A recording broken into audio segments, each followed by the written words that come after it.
ہمارے پاس جمشید پور جھارکھنڈ سے محمد احمد صاحب جو جھارکھنڈ کے جمشید پور کے رہنے والے ہیں، ان کا ایک سوال ہے، قرآن کسے کہتے ہیں یا اس کا کیا مطلب ہے؟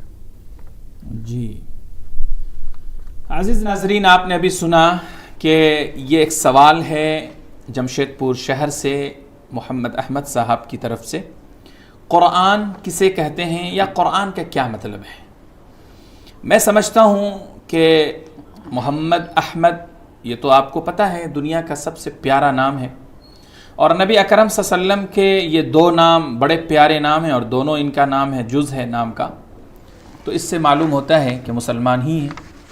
اور ایک مسلمان کو یقیناً یہ پتہ ہے کہ قرآن کیا ہوتا ہے۔ شاید میں سمجھتا ہوں ان کے سوال کا مطلب یہ ہے کہ لفظ قرآن معنی کیا ہے، اس کا مفہوم کیا ہے، قرآن کو قرآن کیوں کہا جاتا ہے۔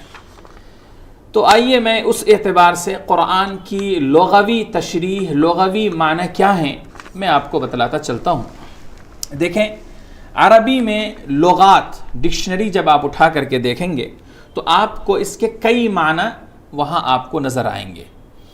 قرانا یقرن قرآنا، قرنن ایک معنی آتا ہے، اس کا معنی ہے ملانا، ملانا، چونکہ قرآن مجید کی آیتیں ایک دوسرے سے ملی ہوئی ہوتی ہیں، صورتیں ایک دوسرے سے ملی ہوئی ہیں، جی، تو اس بنیاد پر بھی قرآن کو قرآن کہتے ہیں۔ ایک وجہ اور ہے اس کی کہ قرأ یقرأ، اس کا معنی آتا ہے پڑھنا۔ جی بالکل، چونکہ قرآن کریم ایک ایسی کتاب ہے جس کو پڑھنے کا حکم دیا گیا ہے، جی، اور دنیا میں سب سے زیادہ یہی وہ کتاب ہے جو پڑھی جاتی ہے، جی، اس بنیاد پر اس کو قرآن بھی کہا جاتا ہے۔ اور بھی مختلف